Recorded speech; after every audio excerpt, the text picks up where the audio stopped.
This is your guide to book publishing. Everything you want to know but didn't know what to ask with your host, Dr. Judith Briles. On the show today, you'll find out where book publishing is going and how to take advantage of it. How to identify and avoid publishing predators. What opportunities are emerging as the book trade evolves in new forms. How to avoid losing money and much, much more. Join us now as a variety of publishing pros will deliver insights and strategies to take the author to the next level of publishing. It's your guide to book publishing. Everything you want to know but didn't know what to ask. Brought to you by AuthorU and the Book Shepherd. And now, here's your host, Dr. Judith Briles.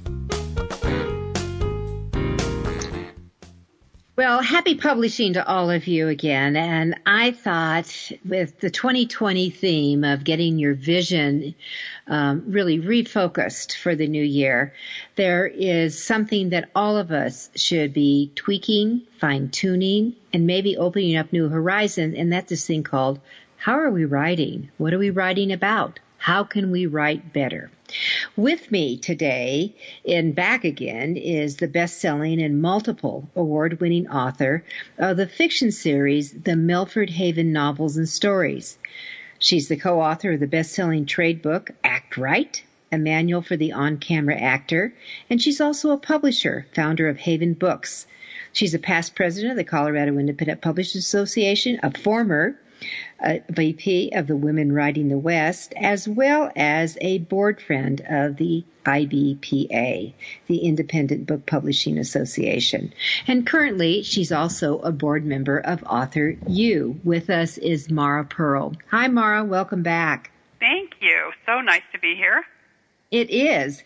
All right. So we're going to talk about really oysters and pearls of writing and maybe get into what's this core that you talk about all the time for authors to really take them to another level. Wonderful. So where would you like to start? Well, let's start with the oyster and pearl. Love it. All right. So what occurred to me, I mean, as you know, I love seashells. It's part of my branding. I'm pretty much a coastal person, and both you and I have lived in California for periods of time and, kind of have those ocean metaphors going. Well, the thing about the oyster, it's this rather ugly shell, and yet the creature, the oyster, is so magical because it produces pearls. So which are lovely. Which are so lovely and so valuable. Which both of us love, yeah. Yes. So you can't have too many pearls, darling. I have them on my ears as we speak. Perfect. So the thing that's so interesting about what it is that creates the pearl is an irritation. A little piece of dirt or sand or something intrudes between the closed sides of the oyster shell, and to protect itself, the oyster produces this substance, this molecular glue called nacre, and it surrounds the irritation with layer after layer after layer until this gorgeous gem exists. And so I thought about that with how do we deal with irritations in our lives, and how can we make gems that can really show up in our writing? And that is the question. How do you create those gems? Right. And when do you recognize them? Because I think sometimes authors don't recognize them within their own work. Oh, I they so may agree. in others. Yeah. Well, I think what we try to do with our lives is sort of keep our irritations over to the side and focus instead on our work. And, of course, sometimes we do have to do that. If there's a jackhammer outside, and you're trying to write, you have to try to ignore it and get on with your work. But this is a way of actually saying, I can't ignore this irritation, so I'm going to make use of it. I'm going to make great use of it and turn it into a jewel. So this program is identifying some of the irritations in life in general, and I sort of like to divide it into the small, the medium, and the large. And then we just say, well, what is it that gets under your skin and really sticks in your craw? And how can you take your worst moments and turn them into your most stunning insights? And how can your writing just sparkle with this authenticity and inspire others? Well, I love what you're saying because, as a nonfiction writer, where you're the fiction writer of the two of us, that it is those irritations that are the problems that we go and write about. Here's how to get out of this. Here's the solution. So how do you take the ugly oyster, which I've never seen the outside of an oyster that looks gorgeous, but I do know what's inside. Right. And how do you turn this ugly incident or situation into really a piece de resistance? How do you do that? Yeah, and that's what we can go through some steps. I think it's worth remembering that there are two elements here. One of them is that these things take time. You need to devote time to your writing if you're going to take it seriously. It's not something that's an afterthought. As you and I know, it requires that discipline. And the other thing is that once you really engage, there's something, I don't know what to call it except magic, that happens. It's that transformation. And to me, that sort of describes what happens when a pearl is created. Mm-hmm. I agree. And you marvel at them. I don't know of anyone.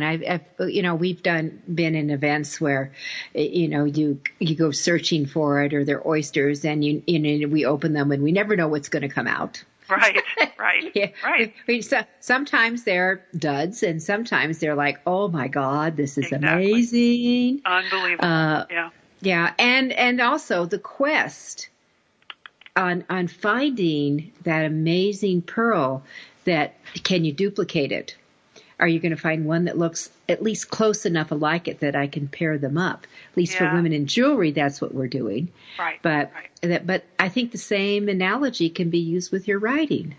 Well, it can, because what if you're creating a series and your first book is great and you want your second book to be great or greater, and you want it to be kind of a matched set there? So it's good to have in place some processes within your writing life that are reliable. And I really think this begins with your writing habits and your writing spaces. And I know you and I have talked about this before. But you've got to create a writing space, be it ever so humble. Maybe it's just a lovely chair in the corner, and you've got a little lap desk, and that's where your laptop goes, and that's where you write. Whatever it is, whether it's a gorgeous office like you have, or whether it's a modest space, it's something that's dedicated. Because something happens, that place becomes a prompt for interesting ideas, because you are dedicating yourself within that space to that listening and that delving. Likewise, you need to find your best time of day. For some people, it's early morning. For some people, it's late at night. For other people, it's right after lunch. Whatever it is, experiment until you find this optimal time of day, and then put yourself in that place at that time of day on a regular basis. I think you'll be very pleasantly surprised what happens. And then maybe there's a consistency that's going to happen when you find that best time of the day. Now I'm going to add, and this is my coaching side, then maybe you need to block that out and schedule it so other people can't violate it. Exactly. So it becomes your time. Yes, your time. So important. Yep. Mm-hmm. All right. So, okay, life is going to interfere, but you're going to protect your writing life. That's what you're talking about. Really take it seriously. Okay, so life's irritations, maybe some little ones, like here's maybe a silly one for me. I don't like split infinitive. All right. So I find them, when I'm in my reading other people's work, and if I find one, I just mentally reverse it because I don't think it expresses the idea nearly as clearly. Another little irritation for me is what I call head jumping. It's going from one POV to another too quickly. So in fiction, if you're having, let's say, two people are having dinner in a restaurant, well, if you're in his POV, let's say he can see out the window and there's a lighthouse there. From her POV, she can't see the lighthouse because it's behind her. What she can see is the door to the kitchen. So you need to stay within one perspective, one point of view, long enough that the reader is clear what's going on. If you jump back and forth too much, the reader gets lost, and then they're not in the story anymore, and that defeats your purpose. So it's a little discipline within writing that I think is worth, cultivating. All right, now Something you're going to think, I want you to do it. We're going to have 2 minutes for a break, but guess what? I bet you a lot of writers, because English is so changed, the teaching style has so changed, may not even know what a split infinitive is. One of your irritations. So okay. How would you like to describe one? Give an example. Okay, the best example, it started with Star Trek. To boldly go where no one has gone before. Yes. Well, the correct thing would be boldly to go, because to go is an infinitive. To boldly isn't a verb. So it intrudes between the two. And in fact, I found this funny cartoon where Spock himself is talking to the captain and say, "It's boldly to go, Captain." But, it's become commonplace. And so it's probably now a losing battle.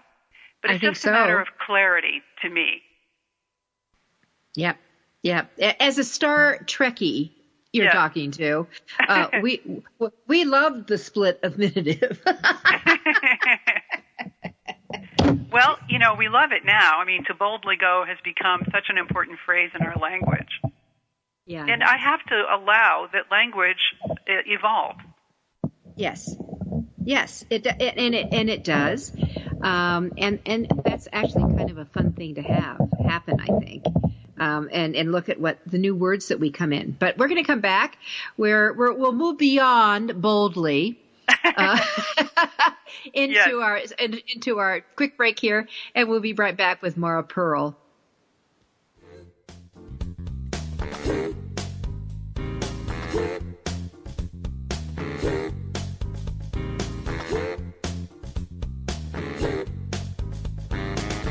This is your guide to book publishing. Everything you want to know but didn't know what to ask. With your host, Dr. Judith Briles. And we'll be right back with more great information right after these.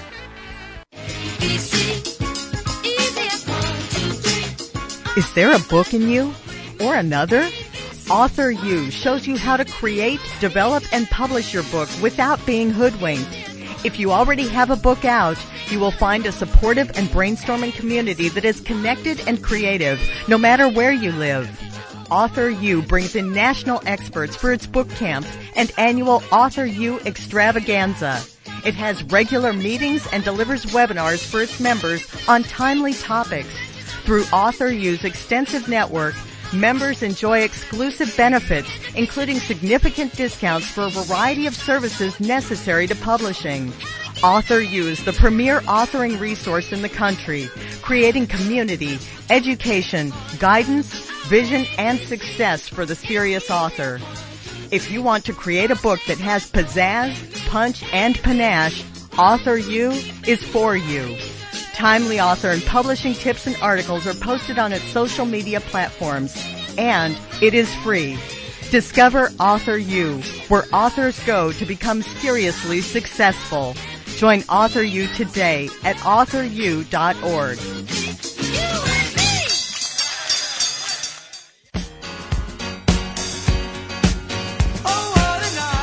Are you confused about publishing options? Do you know which printing option is best for your book? Does your stomach flip when you think about selling books? Or do you feel overwhelmed with what to do about book marketing and publicity? Get the answers and much more. Get them and from someone who knows publishing inside and out from both the traditional and independent sides how to make a successful book. You can't do it alone without paying the price. You can spend your money creating a book that turns out to be so-so, or you can create a book that looks and feels classy, builds your brand and platform, and is a success, a bestseller. It is your choice. You choose. If you want author and publishing success, you want Judith Briles as your book coach. Sign up for her weekly blogs and e-zine at thebookshepherd.com.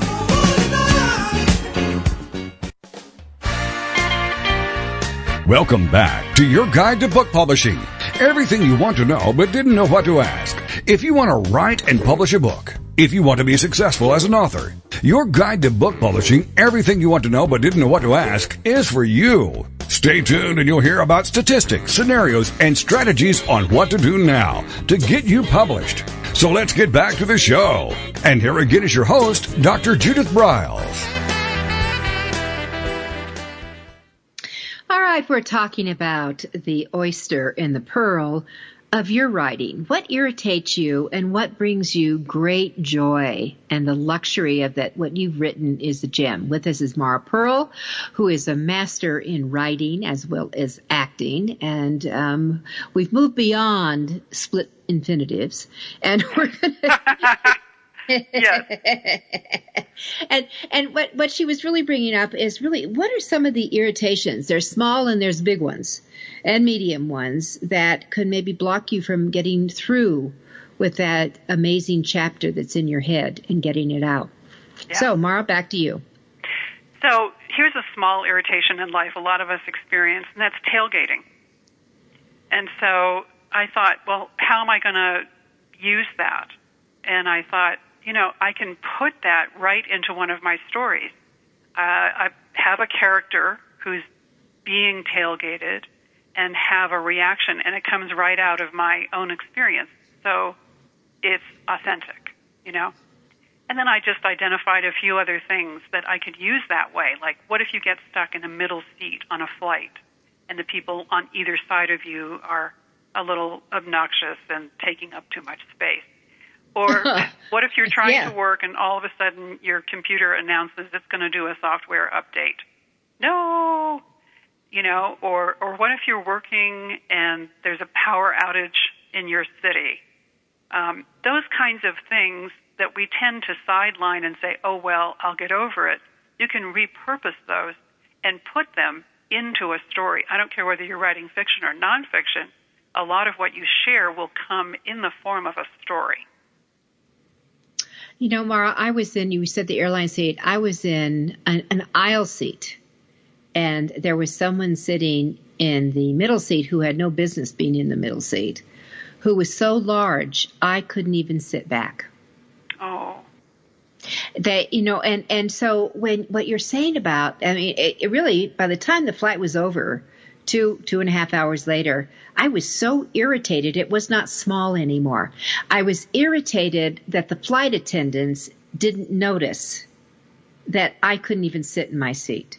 I was irritated that this person could really occupy one seat when they needed at least 1.5. And then of course I'm starting to think, and that if I was writing about that for a fiction writer, I would be creating like a manifesto going on of how do you deal with this, doing it, because you do really start those irritations, those little gnats, those are gnats, can grow into elephants if they're not dealt with. Yeah, they can. Well, here's an example of, I was on another flight. You and I spent a lot of time having to, fly out for events and so forth. Mm-hmm. So there was somebody who was just misbehaving. They were too loud. They were never satisfied. They were ragging on all the flight attendants. They were just obnoxious. All of us would have appreciated if, they could have left the plane. So I thought, well, what can I do with this? And I created a super irritating character in one of my novellas. And at first, it's like, okay, this is kind of interesting. It's a little bit of almost comic relief. Mm-hmm. But, readers really responded to that character. So then I've got a little sort of sub-series of painting adventures that my protagonist is going on, and this woman has now shown up in 3 of those stories. Oh, my. So that, I've written a bubble on Publish for each of those. I've done little blog posts about that irritating character, and she has now been helping me sell books and interest my readers. So that, I would say, is a pearl. You're right. You've got an oyster that turned into a pearl. Yeah. On that. Yeah. Right. And then if you ever manifest that character into another character, you can make a contest and have people bid on wanting to be that character. Yes. So then if we move into, let's say, medium irritation, something that bothers me a lot is if somebody steals an idea and doesn't give credit.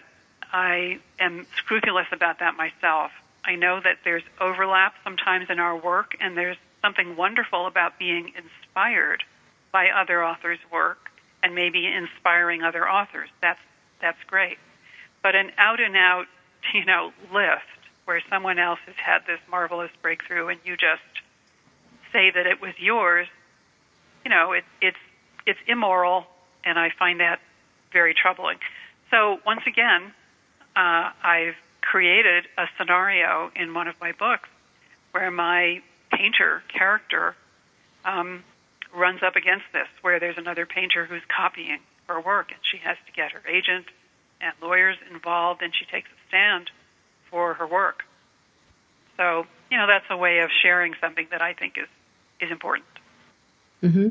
So there's a moral there that these irritations, as they resolve or their displays, there's a moral tied to them. Yeah. Right. Okay. Yep. All right. What are some of the other examples of things that might be under the skin that people don't let surface?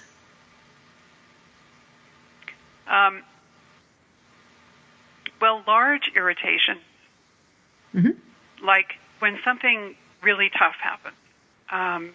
For me, I broke my arm several years ago. I had always considered, a broken arm, you wear a cast for a while and everything is fine. Actually, I found it surprisingly challenging and difficult. It interfered with being able to write. I couldn't type. It was difficult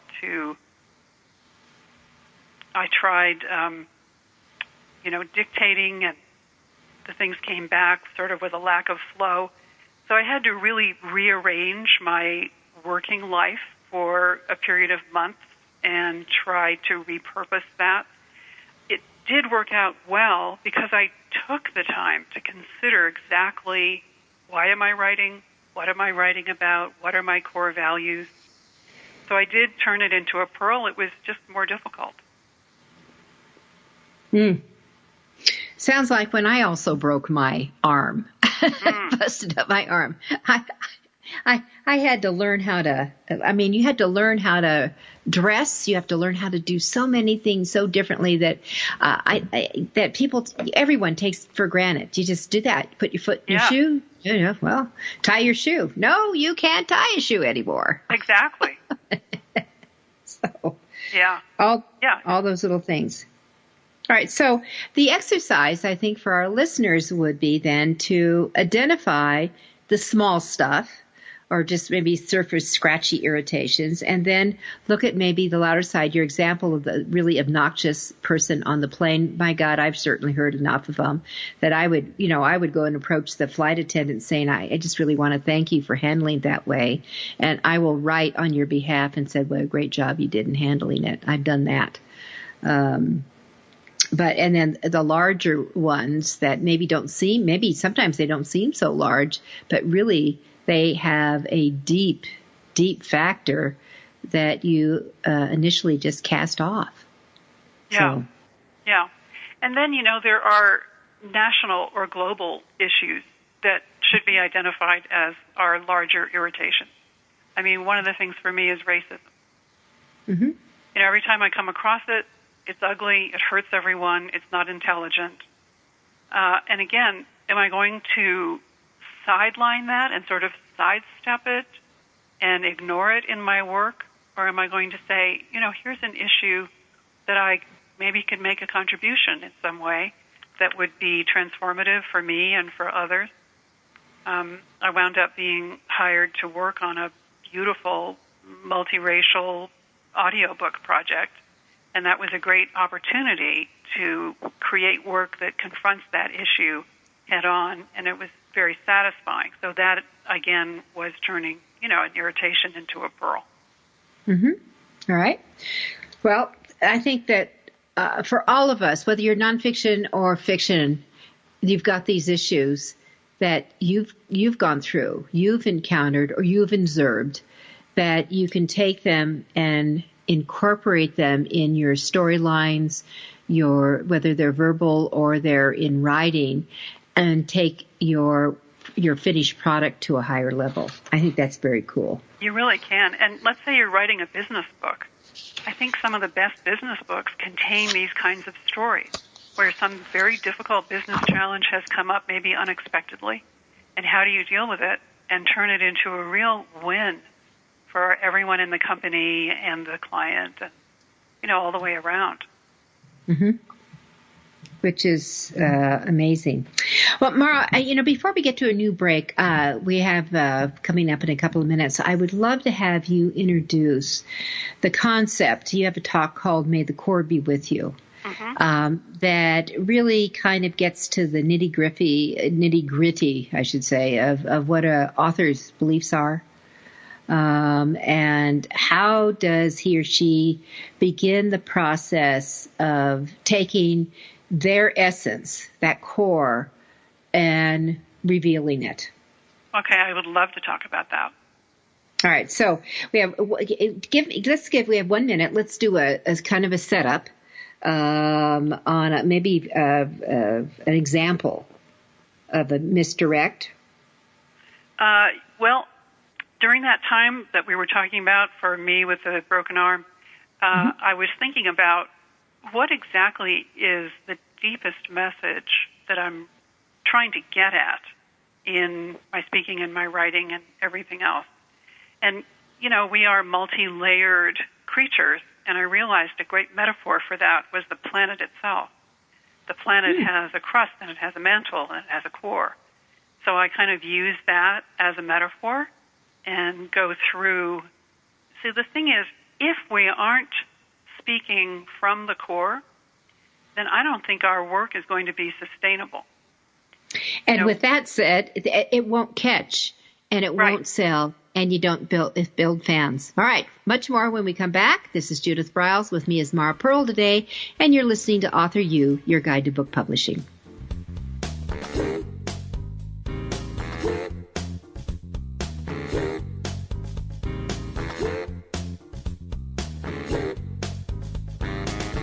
This is your guide to book publishing. Everything you want to know but didn't know what to ask. With your host, Dr. Judith Briles.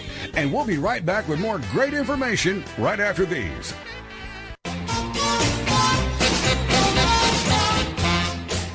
Discover the power of you and your book at the Judith Briles Unplugged events. Each summer, Judith Briles Book Marketing Unplugged unfolds over 3 intensive days working with just Judith. You get publishing strategies, author and book platforms, book marketing panache and pizzazz, and authoring tools to take you and your book to rock star success. In the fall and winter, Judith Briles Speaking Unplugged includes Judith as your coach and mentor during 2 powerful days. You will learn how to structure a speech, how to create openings and closings, how to find gigs that pay you and sell your books, and you will get one-on-one coaching. Go to thebookshepherd.com and click on the Events tab to learn how to participate at the next Unplugged Workshop event.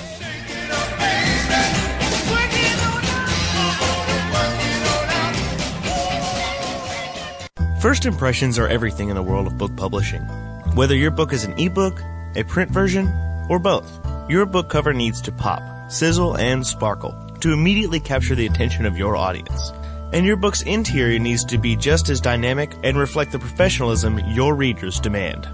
Nick Sellinger of NZ Graphics has won numerous national and international book awards for his cover designs and interior layouts. With over 20 years of experience in graphic design, he knows what it takes to create award-winning books and the many promotional pieces that authors need, such as posters, banners, postcards, one-sheets, business cards, logos, and more. Visit ncgraphics.com and see what authors and publishers have to say about their award-winning books and how NZ Graphics can make your book the success it was meant to be. That's nzgraphics.com.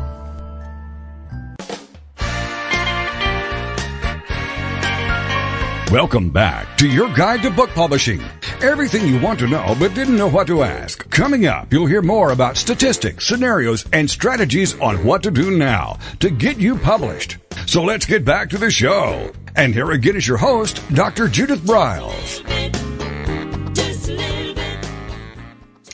All right, so we're talking about the core, the very essence that brings you to the party of being a writer, of being an author, of publishing your words and getting them out. And, Mara, you've heard me say that over 80% of the population has a book in them, but maybe it shouldn't be allowed out.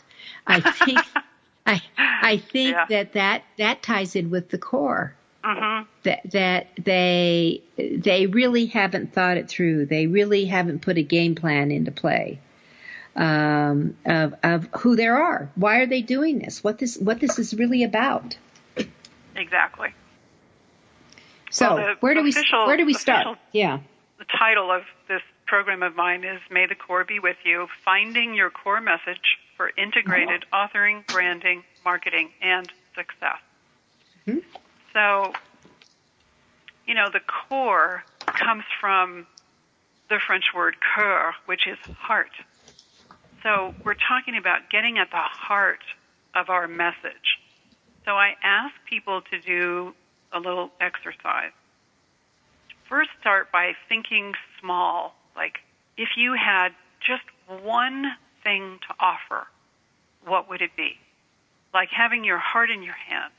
Just one special thing you'd like to offer others. And, have people jot that down. And then we go the other way and we say, think big as you possibly can. What would be the largest goal you can possibly imagine? If you had one way to, let's say, transform the universe, what would that be? And jot that down. That gives you a parameter from the biggest to the smallest. And somewhere in there, you start to think about, what will I offer to my readers? I want to share from the heart, because really nothing else is worth your time or theirs. So I started doing some little bit of science research about Earth's core, and it is magnetic. So there's this magnetic field and electric currents in and around Earth that generate forces that really have a lot of effect on all of us. There's a pulse that extends from that magnetic core out into the universe. It looks like auroras. It's this magnetic field. Mm-hmm. And I thought, well, okay, we want to have a magnetic field as an author in the sense that we want to attract readers. And so isn't it interesting that if you don't have a core, you actually can't attract readers? So then I was thinking about, if you imagine concentric circles, if we start big and we go to the center and then we'll go back out again. So there's a lot of talk about targeted marketing. So imagine there's a picture of a target and, the huge book events, right, that we know about as authors. The biggest one is put on by the Library of Congress. It's the National Book Festival. And then there's the LA Times Festival of Books. And then there's the Tucson Festival of Books. And these events have something like 150,000 visitors. Well, the problem is, how are you going to make an impression in a crowd like that? So, where do we start? And, if you're going to be at one of these events, you start with an empty white booth. So I thought, okay, we're starting at ground zero here, empty white booth. What am I going to put in it? Well, I'm going to put a table. It's going to have books on it. Maybe it'll have a couple of chairs. Well, if we think that's going to be an effective attraction to readers, it's not. It's not enough. You may say, well, I've done my job. I've got my books. They're on the table, and I'm at this big event. Is that enough? No, it isn't. You really got to learn how to be effective in connecting to your core. So I started thinking about this for myself, if we just can use me as an example. And I thought, well, okay, what's my story about? Oh, I happen to write a series that's set along the coast. Well, what are some of the elements of the coast? And, of course, the first thing that pops up is the color blue. The ocean is blue. So I thought, oh, I've got to get some blue coverings for those tables in my booth. And then I really went into it. So I got little model lighthouses. I got seashells. I got all kinds of elements having to do with life on the coast, such that if you were walking by my booth and you glanced into it for just 2 seconds, you would go, oh, that's a cool, inviting place that looks coastal. And sure enough, people began stopping and stepping into the booth in a way that they never had. Well, then I realized I need to wear something that goes along with this branding. Because if I don't, I'm making two different impressions. Here maybe I'm wearing black or I'm wearing red, but everything in my booth is blue. That's confusing. So I started changing my event wardrobe. And so just going through an exercise, if you start with, what is my story about? And again, fiction or nonfiction. Just do an exercise and write down at the most superficial level, what are you writing about? So again, using me for an example, well, life in a coastal town. That would be the little phrase, that's what I'm writing about. So then I started looking at the core again, the metaphor of the earth. So there's the next level down after the crust is called the mantle. And it's both a solid and a liquid. It's a really interesting part of our planet. And I thought, that's kind of like our ideas. As our ideas are forming, they're kind of in a liquid state until they get solidified. So that mantle, it's like our ideas, our body of experiences that are going to be formed. So then the next part of the exercise would be, think about your experiences. What are the most memorable ones that you've had? Why did they impress you so strongly? And why do they still matter to you? Because these could be the very seeds of the most important things that are going to be in your book. So after you've thought about those things, you ask yourself again, what is my story about? But now you're going into the next deeper level. And I thought, okay, yeah, superficially I'm writing about life in a little coastal town. But I thought underneath that, this is a story about people starting over. They're asking themselves, in their heart of hearts, what did they always want to do? And are they doing it? And this was kind of a revelation to me. Oh, that's what I'm writing about. That was so interesting. So what I'm saying is, we ourselves are multi-leveled, multi-layered. So you want to dig down and say, underneath that first message, now, what is your deeper message? So here's then the next exercise. What is it that is always true for you? Kind of like gravity. And let's say, what would you give a TED Talk about? Or what one quotation would you leave as your legacy? Or, we've talked before about the elevator ride. Let's say you get into the elevator with your favorite world leader and you have a few seconds. What would you say to him or to her? Now you ask yourself the third time, what is your story about? And I realized something even deeper, which I hadn't recognized before.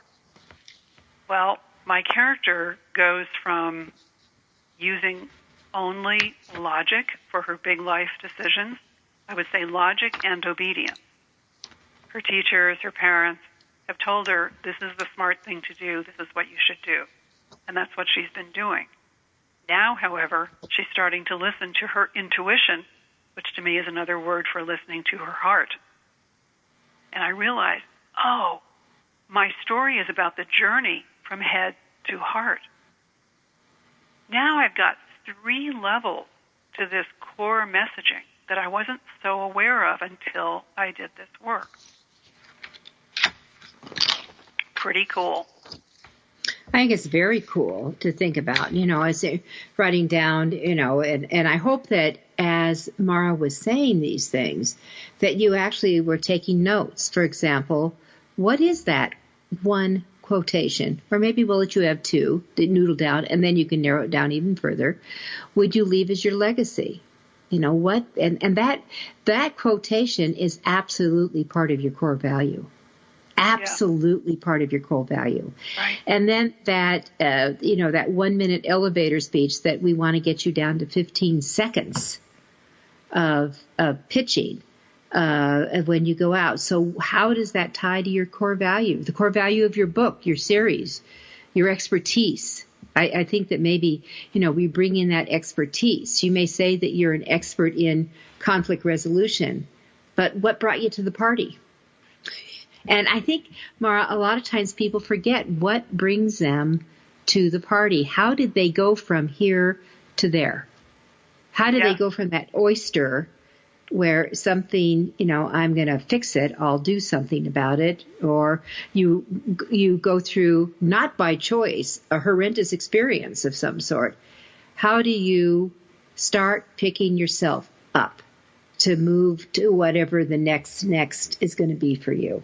Right, and that becomes this very rich story. And sharing that story, which you just did in your memoir, which is so brilliant. It's you're really taking these experiences that were so challenging, and they've helped you become who you are now. Oh, there's no question, as we creep up to our final break here, but there's no question that when I look at my who I am today, it is not from the successes I've had. I've had a lot of successes. It is absolutely from the failures, from the disasters, from the mistakes, all those things that come in that are liquid and solid, but rise to the surface from who and what you are. And with that, we're going to be right back for our final segment on Let the Core Be With You with Mara Pearl.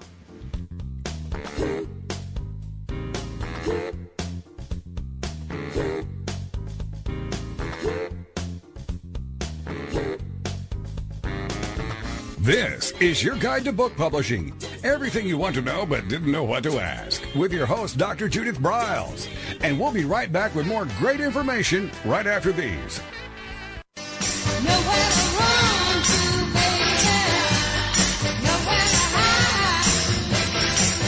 The book shepherding concept is simple. The publishing world is changing, and so must you. You need an experienced shepherd and guide to collaborate with you as you create, strategize, develop, publish, and achieve your publishing goals. Publishing is riddled with obstacles, sometimes nightmares for the author. You do not need more problems. You want solutions. Dr. Judith Briles will shepherd you through the maze and chaos. At times, she has had to step in and rescue a book that has been sabotaged by a publisher, by a publishing service provider, and sometimes even by the author. If you want author and book success, connect with her today at thebookshepherd.com.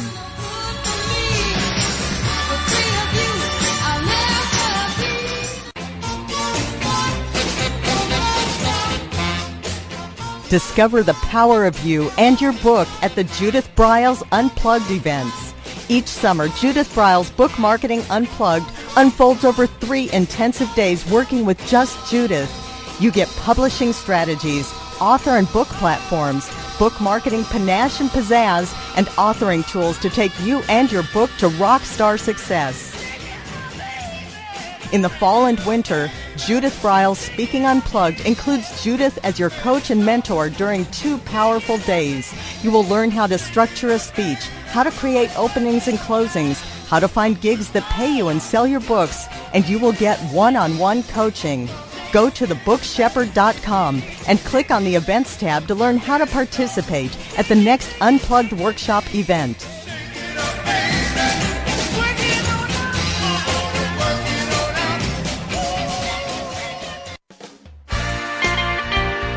Welcome back to your guide to book publishing. Everything you want to know but didn't know what to ask. If you want to write and publish a book, if you want to be successful as an author, your guide to book publishing, everything you want to know but didn't know what to ask, is for you. Stay tuned and you'll hear about statistics, scenarios, and strategies on what to do now to get you published. So let's get back to the show. And here again is your host, Dr. Judith Briles. With me is Mara Pearl. She is the best-selling and multiple award-winning author of the fiction series, the Milford Haven Novels and Stories, and she's also the co-author of the best-selling trade book, Act Right, a manual for on-camera actor. Mara wears the hat of a publisher. She is a fabulous narrator for audiobooks and works in the coaching arena in that area.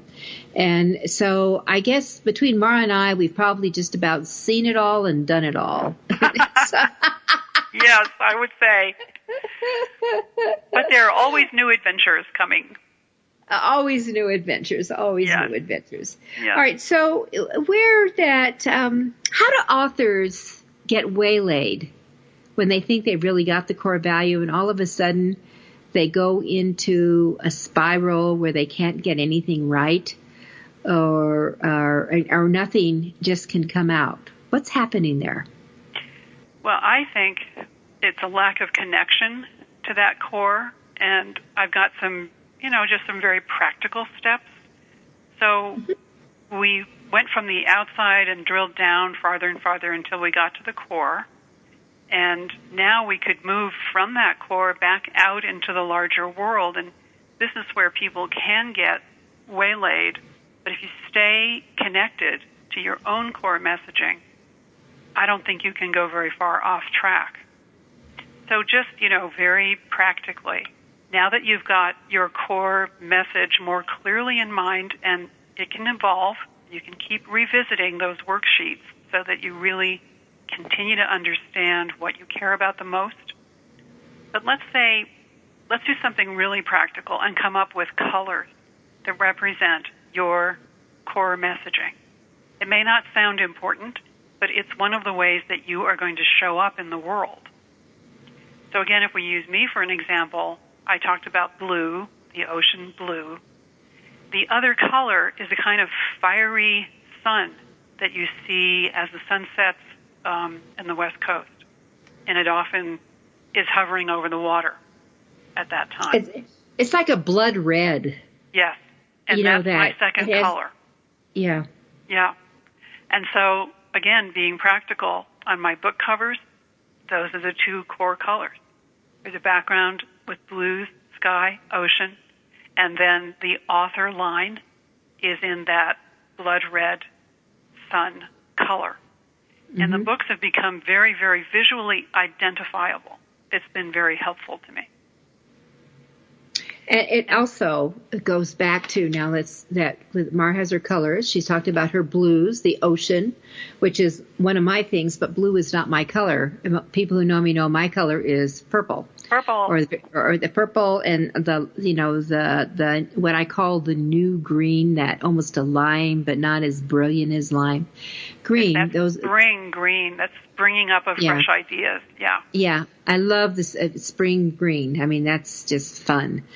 And then you expand that to brochures. You expand it to flyers. You expand it to your author one sheet. You carry it across your website. You create it in your logos. That it literally will take you over. As Mara was sharing, that she started with the coastal. Okay, so we need to have the ocean.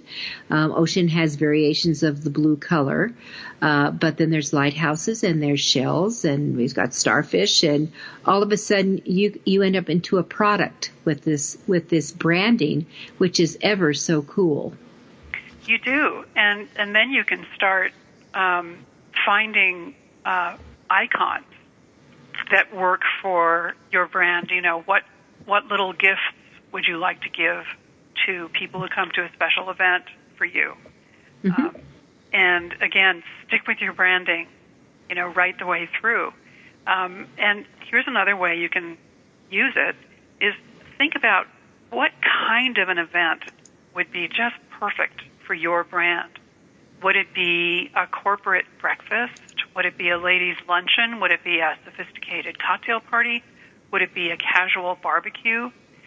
Just think about, even if at this point you feel you don't have the budget to do anything like that, still it's worth identifying if you were going to do a special event that really sings and matches your branding, that people will come to that event and say, this is what it's like to be with that author. This is what it's like to experience that author's world and the way they think and the way they present. You and I both had a great time with doing special events.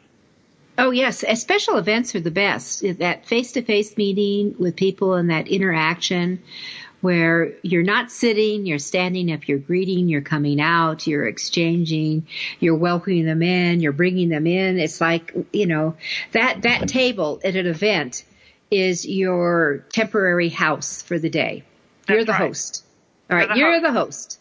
And, I did a special event, as you know, for me, I thought, well, what event can I create that seems to speak more to women than to men, because my primary readers are women. I write women's fiction.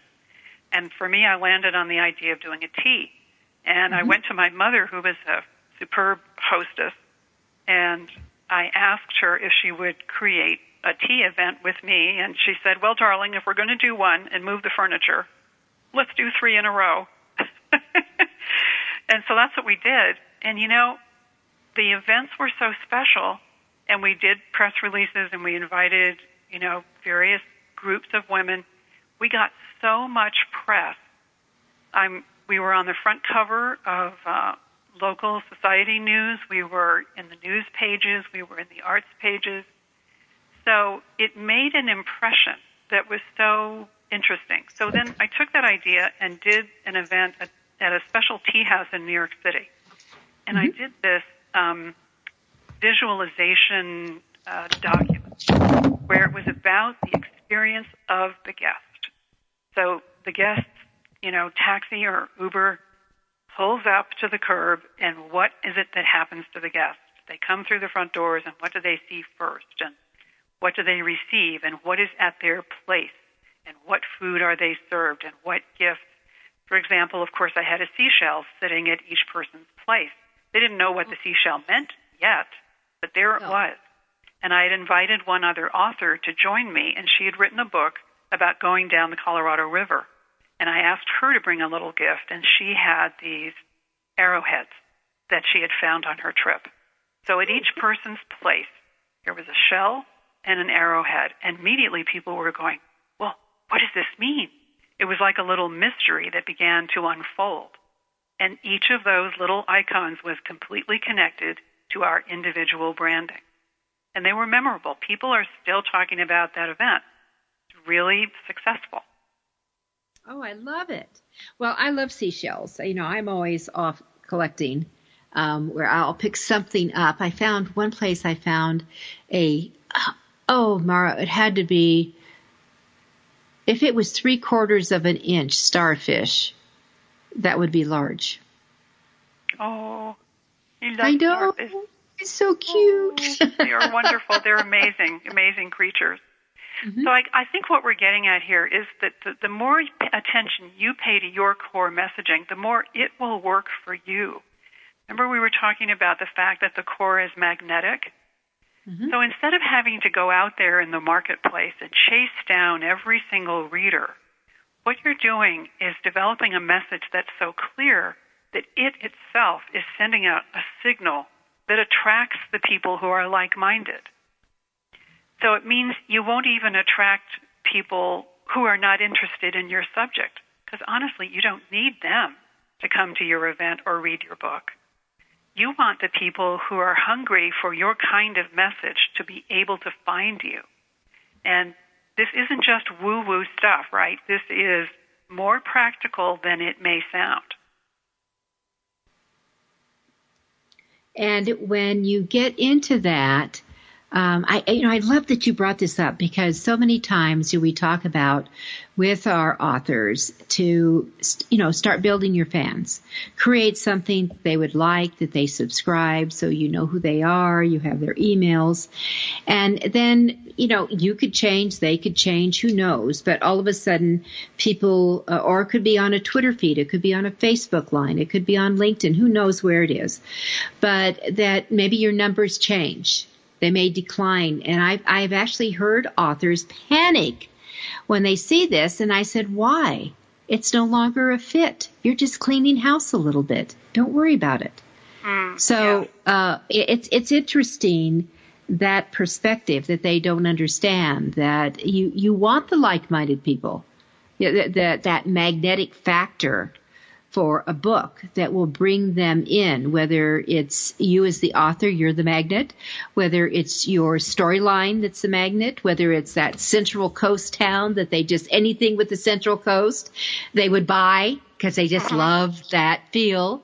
Or who knows, but it's all tied with what you're saying. What's the core you're trying to project and emulate, so you then can do that reeling in? And you know what? Each layer of that core messaging will attract in its own way. What I mean is, for some people, they'll tell you, my life is so intense and busy. When I read, I just want pure escape. Yes. On the other hand, you'll have readers tell you, my life is so busy that I can only afford to read something that actually matters. Well, so and both of those will work. So you've got your most superficial answer to the question, what are you writing about? I'm writing about a coastal town. And as you said, there might be people who, they just love coastal towns. That'll do it for them. They'll be there. Yep. But then other people, when you say, I'm writing about the journey from head to heart, they're going, well, that sounds important and worth my time. I'll be there. So each level will attract readers for their own reasons.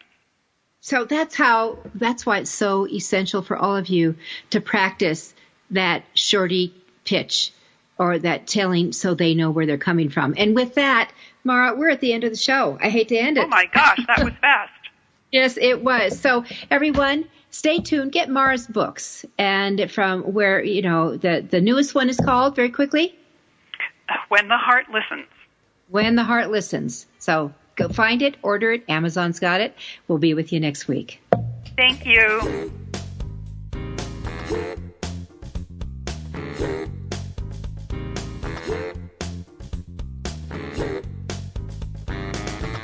Thank you for being a part of Your Guide to Book Publishing. Everything you want to know but didn't know what to ask. With your host, Dr. Judith Briles. Each week,